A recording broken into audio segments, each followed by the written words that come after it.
What's up, everybody? This is 514 Online Mix, and today we have a very special guest.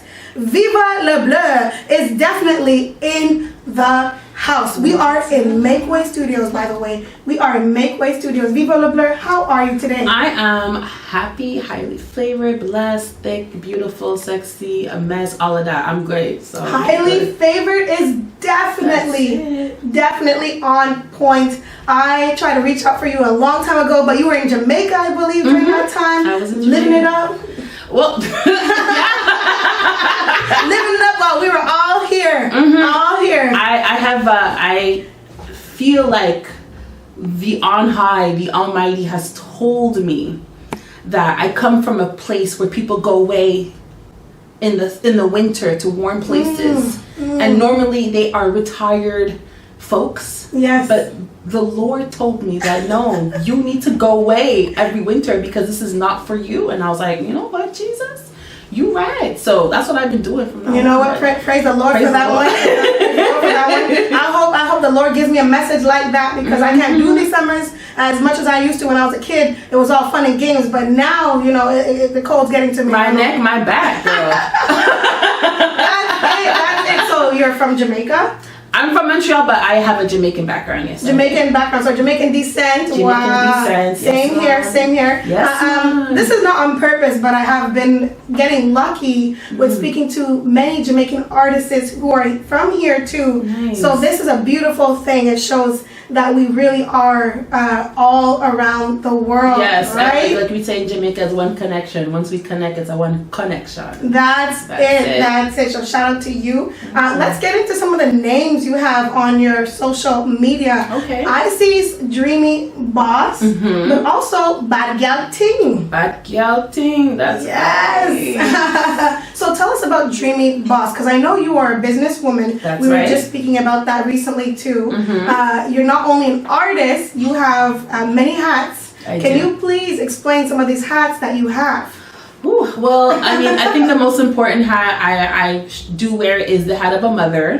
So I am mommy. I am Mama Bear. I got 4 wonderful children, 2 boys and 2 girls, and they drive me up a wall. But it's a high wall. I'm sure there's money at the top of it, so I'm gonna keep running up that wall. I'm sure there's something up there because I don't know.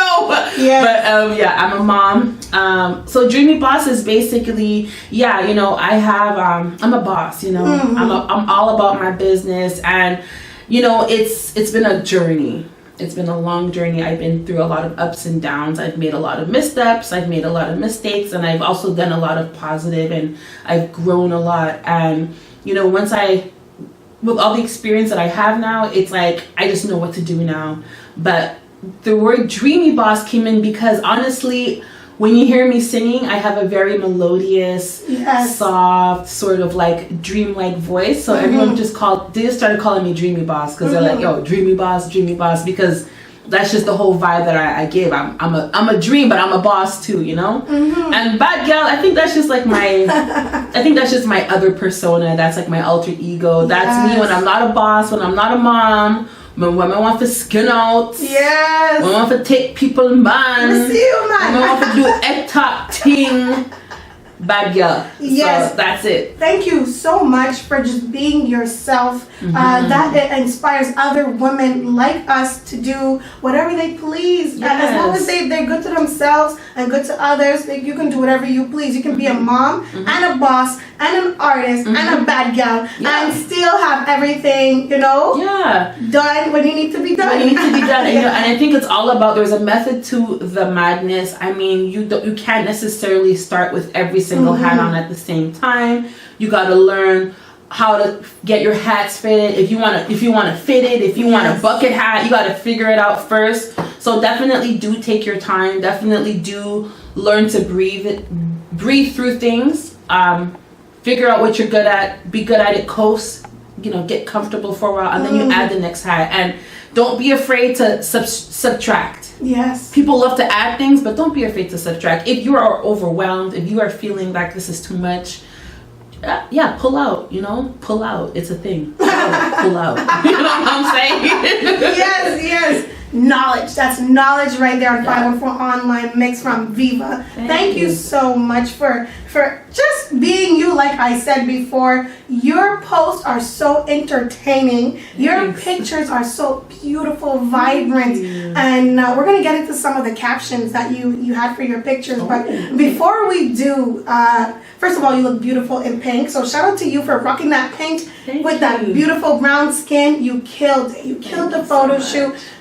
Black Girl Magic. Yes, always Black Girl Magic. I'm always represented. I have 2 beautiful brown skin daughters. I have a brown skin, I have a chocolate skin daughter, and I'm always about letting them see the realness and letting them love who they are and embrace it. And my daughter, she's like, Mom, you ain't fat, you thick. She's like, I'm thick just like you. I'm like, that's right, girl. Yes. So, I just want them embracing who they are, who they, how they're shaped, how they're, just be yourself and, find the beauty, in everything that you are, and we are all works in progress. We all have these problem spots and these things that we want to kind of nip it. Girl, I'm finna nip and tuck when I'm ready to, you know what I'm trying to say? But until then, don't get me wrong, I'm still a bad boosh. You know what I'm saying? I'm so bad, so it's what it is. Yes, you are. And I want to know, when did this confidence come into your life? Like, when did you start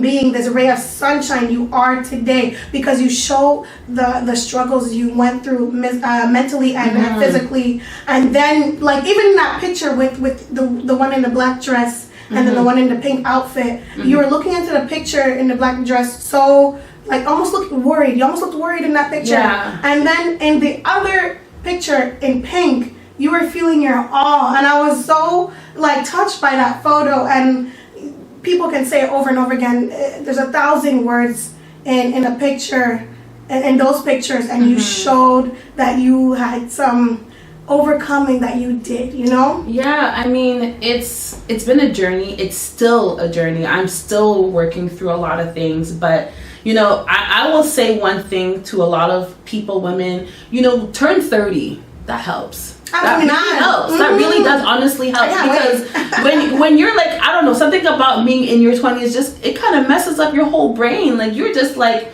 because you're like, I'm an adult, I can do this, I can, I pay my own bill, so you're ready. But then it's like, but who are you for real? And then it's like, I'm not even gonna lie. I'm like, my grandparents on both sides were pastors. My parents were. I'm like a church person. Like, I grew up in the church, so there's so many oppressive. I wouldn't say oppressive, but like just things mentally that sort of you feel like, oh my gosh, I'm wrong for feeling this way. I'm a very sexually liberated person, and for the longest, I couldn't even express myself that way.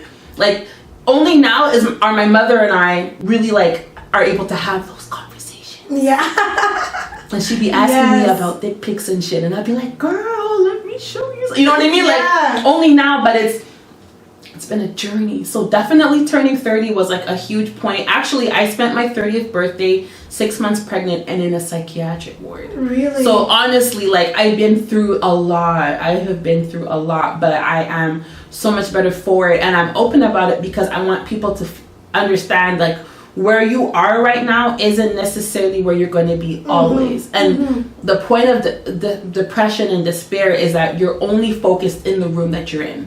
You don't even realize that you're in a whole building, you're on a whole block, you're in a whole city, so you're just stuck in that room mentally.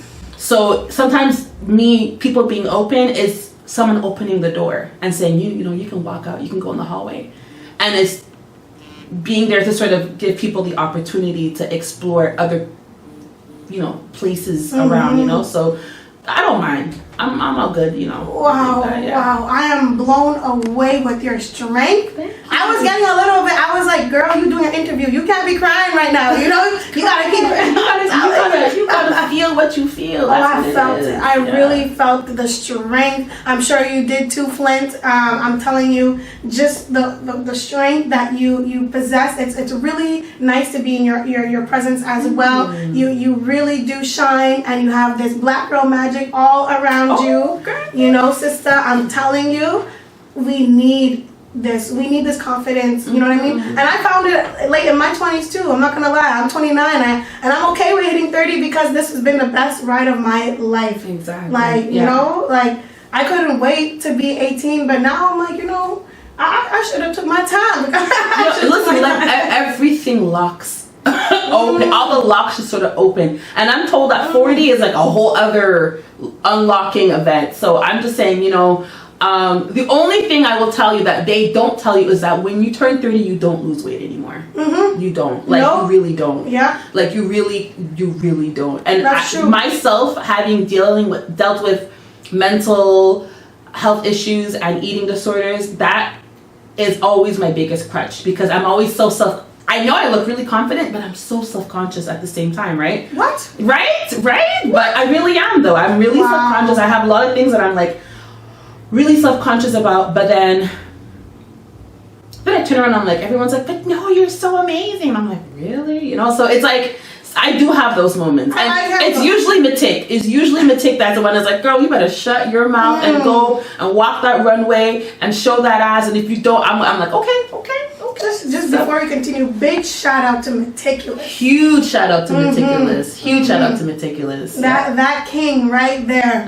That king right there. He's actually also going to be coming on 514 Line next. He better. Yeah, so blessings to both of y'all for you. You know, just killing your grind. Let's get back into what you just said.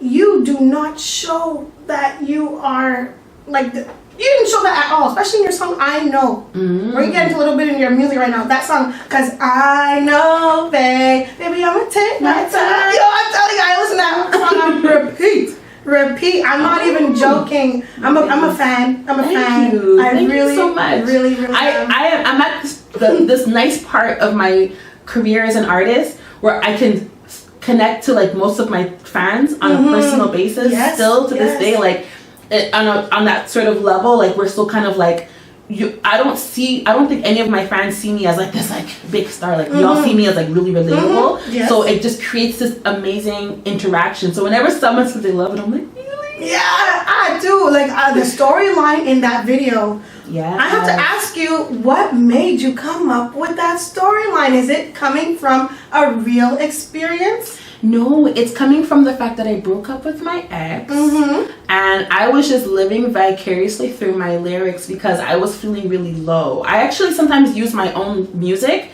to sort of like give my own self-confidence. Wow. So I was like, you know what? In the back of my head, I'm just like it was my alter ego basically. It was like, you know what, girl, you a bad girl. Yeah. And you know, like if you see someone, you know, say I'm going to want you anyway. So F your ex. Yes. The next man want you, even if you have something. Me no bother. Me no say I want. So it was just like that whole sort of like in my head, me talking to myself, and I made it. And I wrote that song when I was living in a shelter, y'all. Really? Yes. Really? I really did. So like I was using it as like fuel to push myself out of my situation into the next situation. Damn, so you used, I'm gonna use this word, you manifested your life now, didn't you? Same thing with Bad Girl. When you hear Bad Girl, the end of Bad Girl is a whole manifestation. It's like I got it. Do I have all that stuff right now? No, but just now. Talk to us about Bad Girl. Like, what was going on in your head during that time when you made that track? It was the same sort of period of time when I was dealing with my breakup. I was dealing with it, and that was really more of like the breakup song. It was like, listen, you had me out here acting like a whole damn fool, when at the end of the day, I had my own ting, and I'm a bad girl, and you turned me into a bad girl. Sorry, I was a whole wifey. I was staying at home. I was doing the wifey thing, but now, sir, I am a bad girl. So, and then at the end of the song, it was like all this love and I own it. Business connect, I own it. Yes. Big Range Rover, I own it, and all this money, I own it. So I just kind of put that into myself, and I was like, I hope that women. I was living in a shelter. And I had this middle-aged Filipino woman, and I played the song for her, and she broke down in tears, and she said, thank you, because I needed to hear that. So it wasn't just for empowering myself. It was just for empowering women who were sort of going through that situation where they needed to hear that, like, wait a minute, you messed up, you effed me up, you got me acting like a damn fool, but now, you know what, too bad. I'm all about my paper, I'm all about stacking up, I'm all about giving myself the love that I deserve and holding out for the love that I deserve, because ladies, there ain't nothing better than doing that, let me tell you that right now. So it is what it is. That is true. You know what, let's talk about something you wrote in the caption. The best way to gain self-confidence is to do what you are afraid to do. What was one of those obstacles that you were afraid to do that you have overcame? I think one of those things, like I said before, was just being and expressing my sexuality. Now, first of all, a lot of people have me effed up. A lot of women, a lot of my friends, especially my female friends, really think that I am, because I'm so open and because I'm such an ally, they really do think that I'm like a lesbian, but I'm really not. But it's just, I'm really not. But it's just like, I don't know, maybe it's my style, because this is like I don't know what it is, but I think it's just because of the fact that I've just become so open, and I was so afraid to, because honestly, like, my mom is on the internet. like on your page. My mom is all over my page. Wow. You know. Wow. And I have, you know, a lot of family members that can be quite, I wouldn't say judgmental, but just looking at you like, and then, you know, of course I was in the church. Like, I was really in the church. So still a lot of like those like old church members would be like, girl, you're supposed to be saved. And I'm just like, you know what?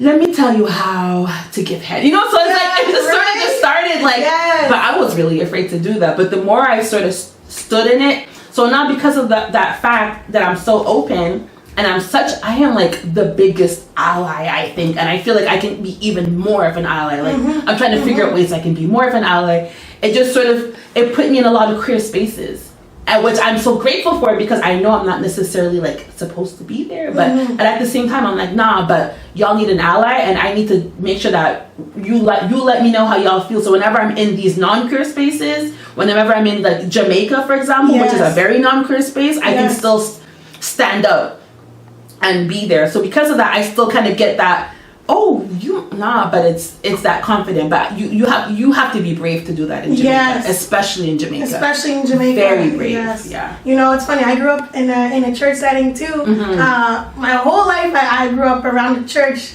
I even used to sing in churches. I know exactly what you're saying with that look.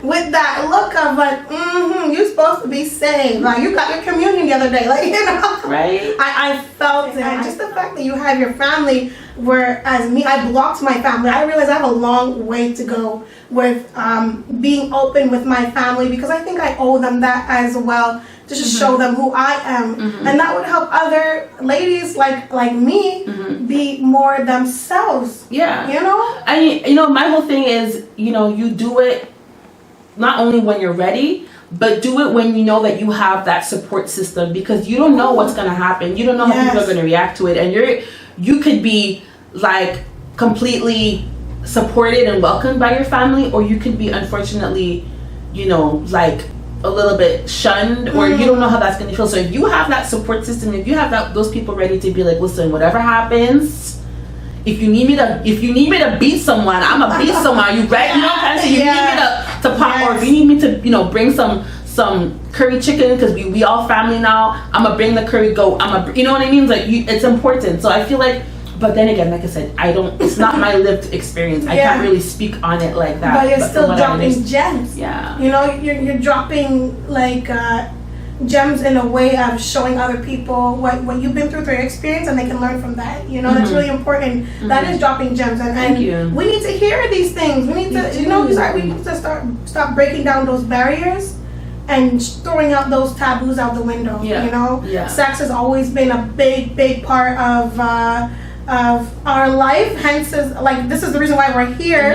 So we should embrace it, and the more we embrace it, it becomes a beautiful thing. Exactly. You know what I mean? Exactly. That's what I realized. So since we're on the topic of sex, can you tell us about sex vacation? So sex vacation, I went to Jamaica from Christmas Eve 2019 into 2020. And I went to Jamaica with one thing in mind, because I had started, the first time I walked into the studio was June 2019. So it was like 6 months of me going to the studio, just kind of doing songs with Matek, just sort of working on myself. And I'm like, you know what? No, I'm a dancehall artist. I need to go to Jamaica. So me with like the little coin that I had, went to Jamaica, didn't know not a body, I didn't go stay with my family. I didn't rely on my family. I was like, let me go by myself. I went by myself. I had a couple of friends that ended up joining me on the trip, which was awesome. Yeah. But we went, and I was like, I am not leaving Jamaica until I have one contact that can give me that, and I will take that contact and I will run with it. So, I found that contact. It was just by chance. We were sitting down in front of a bar, or, this bar area, and this guy walked up to us because my girl was smoking weed, and he was like, hey, Yaba Whistler. That's how we call it. We call the patients in Jamaica. Yaba Whistler. And we're like, yeah. So he's like, okay, what are you doing here? And we were speaking. He's like, yeah, mom, I know an artist still. We can't get you the number. Ray. So I was like, okay, cool. But I think the guy kind of had a thing for me, but he wasn't my type. But then, like, on my absolute last day of being in Jamaica, I was like, wait a minute. I spent the whole time in Jamaica. I didn't have sex not one time. So I was like, okay, bro, let's, I see you like me. Let's just go to the club, get hella drunk, and see what happens. So, hey, many things are going that night. What a thing, love. So anyways, that whole experience was an inspiration for sex vacation, because and I don't know, ever since then I've only been with Jamaican men. I don't know what happened. I don't know. Once you go Jamaican, you can never go back. You can never go back. I agree with that. So sex vacation, it looks like something that is gonna take you to the beach. That's right. And just with what you were telling us, I felt like you made me more intrigued. You know what I mean? You sparked something in me, like, I think I need a vacation like that. I need something like that. And honestly, sex vacation, I really feel it was prophetic. For one reason only. I did that song. I wrote it within like a month, like a week of coming back from Jamaica. It flew me the beat, and I was like, nah, I got a song for this. I was so inspired. We did the song, we released the song, and then literally a month later, it was locked down. And then I realized, wait a minute, this song is literally how everyone's feeling right now. Like, I'm in this cold place, it's boring AF, and I'm on IG, and I know a lot of people at that point were all over IG looking at the islands and just reminiscing and wishing. And then I was like, this song is literally what everyone's going through right now. So it started off as like pretty slow, but as like right now when I look at Sex Vacation, it has like over 1,000 streams. So it seems like the more people sort of listen to it, the more they realize, wait a minute, they're connecting to the song, because it actually was pretty timely. I didn't know COVID was gonna happen, but boom, COVID happened, and it made the song made even more sense. So wow. So I want to ask you, how did you and Meticulous meet? Meticulous and I met when he was, I think I'm gonna say he was 8 or 9 years old, and I was like 5 or 6 years old. Yeah, we've been friends from time. Like, we're actually like, in what's that, Anna Green Gables, she had a bosom buddy. Yeah, that's me and Matek. Like, we grew up, like, we literally grew up together. Yeah. So Meticulous must be a real gem, because this man has people around him from when he was young. Yeah. You know what I mean? I see that so many times where I know someone from Meticulous, they have all nice things to say about him. And he also did our intro, and he killed it with that. And he definitely murked that. You know what? Let's get into something. I see you doing a contest. You're doing a little contest. Can you talk about that? So myself and a few artists based kind of all over the place. So it was just supposed to be myself and some artists in Jamaica, and then an artist in Toronto joined in, and then an artist in Atlanta, and then an artist in Houston, and now an artist in the UK. Ooh. And we're all jumping on this big compilation rhythm.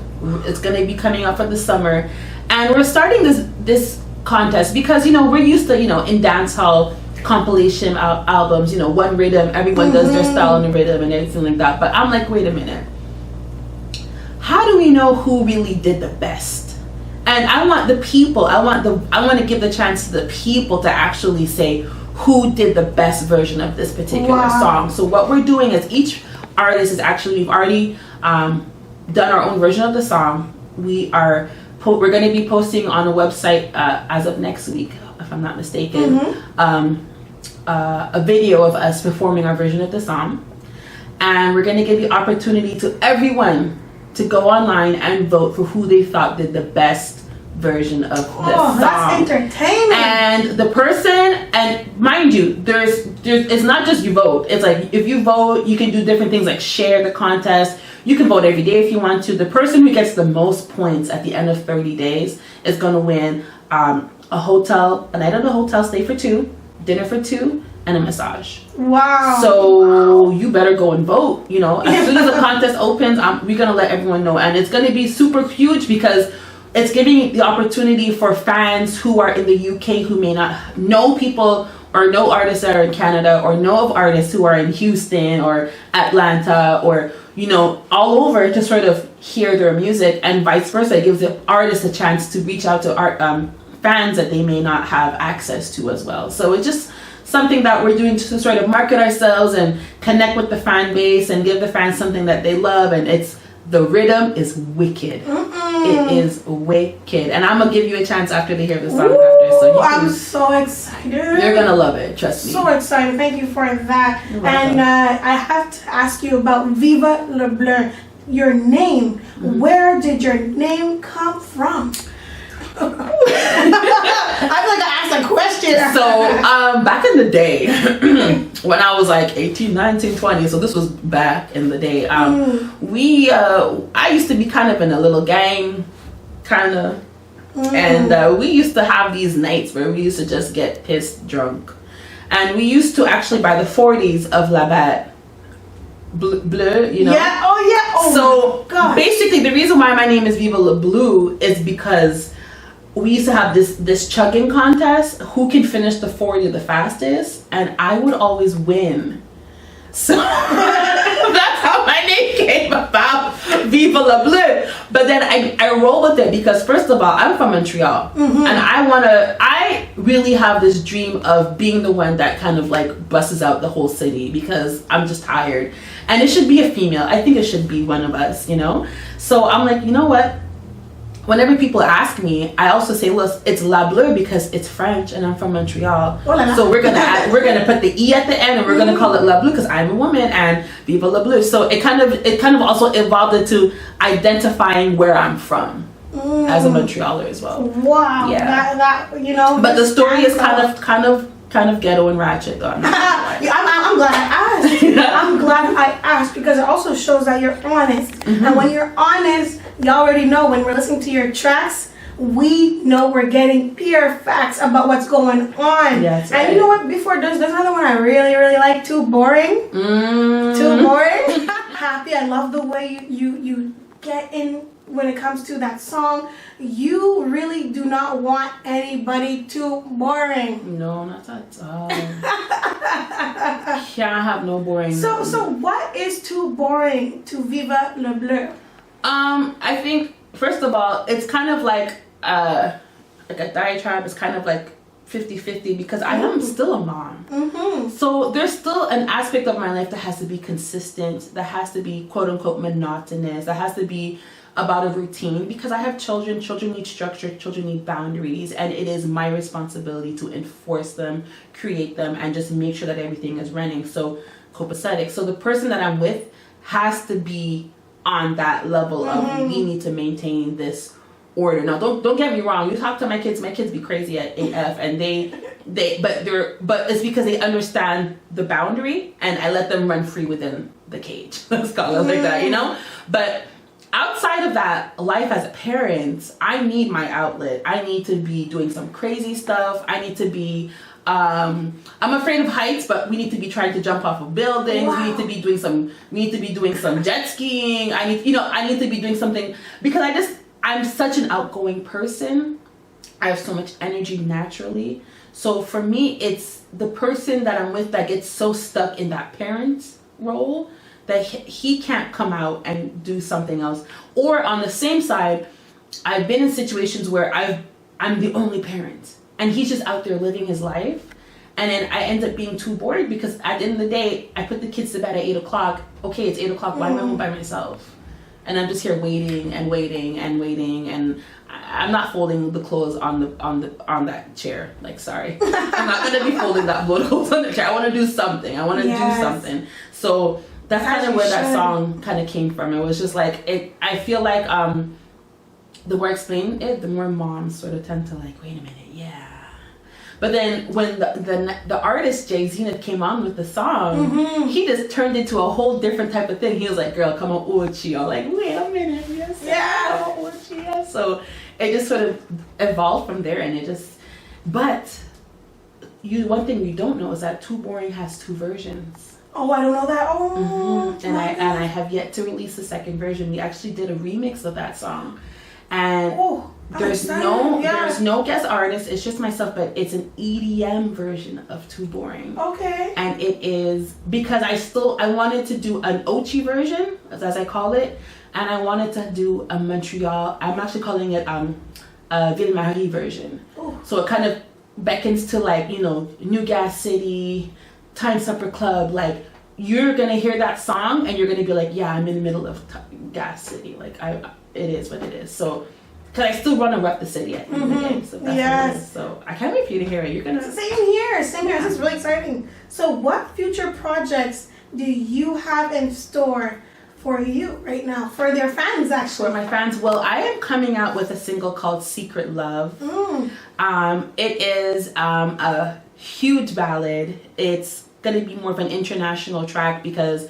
we do believe that it's going to gain traction in both Canadian, or I guess you could say North American markets, but also in the Caribbean markets. And so far it's having a lot of great reception with, I've been sort of making some of the tastemakers hear it and sort of get their feedback, and we're going to be releasing that shortly. And I'm going to be in Jamaica this summer hosting parties, meeting artists, going to the studio. So I'm still sort of building up my repertoire, building up my connection, because I really want to take the time, build my base from the ground up. So especially in Jamaica, it's important that I'm on the ground, that people see me, that people understand that I'm not there just to use the culture. I'm not a culture vulture. I'm actually getting my Jamaican citizenship. Like I am really dedicated to making Jamaicans know that I am not, I'm Jamaican. I may not have been born and raised, but everything that I'm but blood's still there, and everything that I'm going to be doing is to advance Jamaica, because as Canadians, we are so blessed. We have so many opportunities, and even if what I do here in Montreal, I can do it in Jamaica. I know at least, even if it's 10 families, that will help by putting them on win-win, or putting people within the win-win, environment. I feel like I made a difference for the little island that I came from, Ooh. So that's a beautiful thing. Always giving back to your homeland. It's needed. Jamaica is a beautiful country, and I can see you have a lot of love for your homeland. Love it. The first time I went and I touched my foot down. Actually, not even that. When I was in the plane landing in Montego Bay on December 26th, and I looked at the island, it was like I felt spirit was just calling me. It was I was just talking about that yesterday. Home. Wow. Yeah. And then I had the most enlightening experience of my life in the Blue Hole waterfalls. I actually unfortunately we mistakenly had been locked into the waterfalls because it's still gated. So meaning that when I was time for me to leave, I couldn't leave. It was all locked up. So I had to literally walk through the rainforest to try to get out, and I was all by myself. There was nobody else, no tourists, nobody. And it was the most profound spiritual experience of my life. I really felt my ancestors I was just about to say were that. talking to me and were giving me their blessing to, you're here, you went in the waters, we cleaned you up, and now you're ready to go. Yes, girl, it was, I feel it too, I still feel it too. It was wonderful. So yeah, I really love Jamaica a lot. Wow. And you know, before we go, I just have to read something that you wrote for your photo shoot when you were all in pink. Do not play with her. She is not one of them. What does that mean? I'm so curious. I mean, it just basically means I've reached that point in my life. You really don't want to play with me because I don't play games anymore. It's not even I'm too old. It's like I don't even have the energy. And the thing about I really want women to understand is that your energy is your value. Your value, because we as women, we're creators, we are nurturers, we are builders, and when we don't value that energy, when we let people play with our energy, it's like there's so many things that we can be doing that will just build us up and that would build our communities up, that would help each other. But when we start playing these games, it's just not cute. It's not even not cute. It's just it's not beneficial. Women, your energy, protect that, value that. I promise you. It's not even about like I know a lot of times, especially in the patriarchy, it's more about protecting women's bodies. But it's not necessarily your body. Your body is just a shell. It's your energy. It's the energy that, because there's women that are mothers who've never given birth. You know what I'm saying? One of them. Yes. Exactly. There's women who are mothers who've never given birth. There's women who are sisters who've never had an actual sister. It is the energy that you have that is the most valuable thing.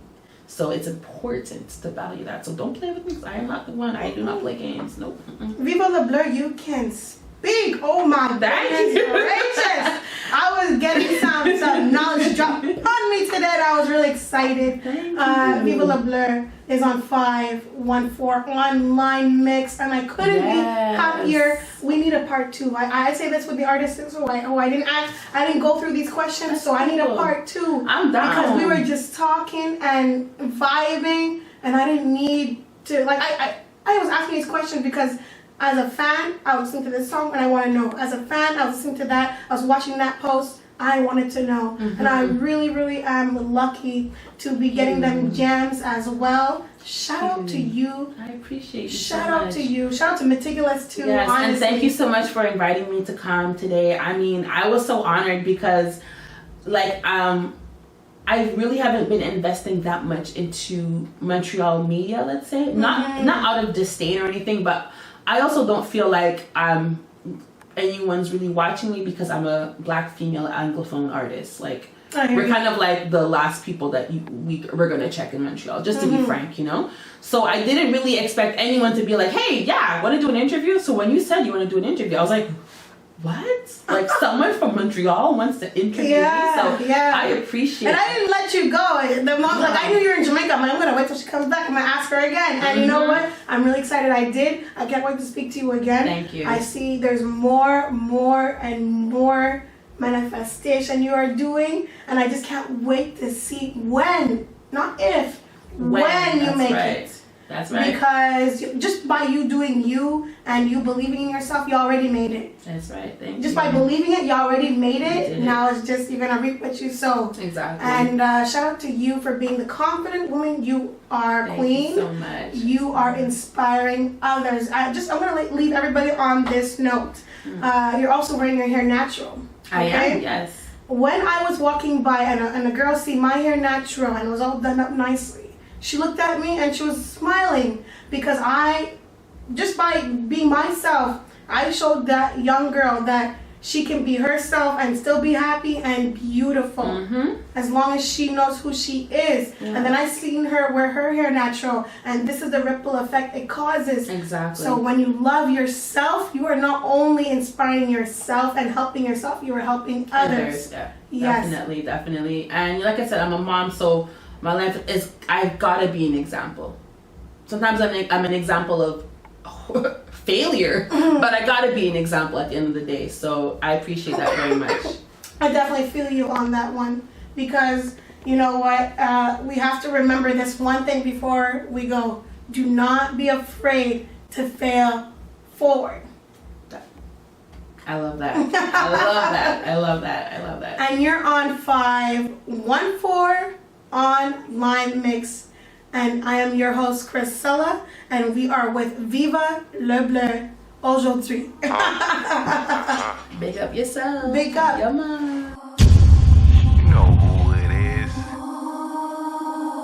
Québécois, Québécois. Litty bro. Litty bros. We litty, yo. 514 on our mix. Christcella.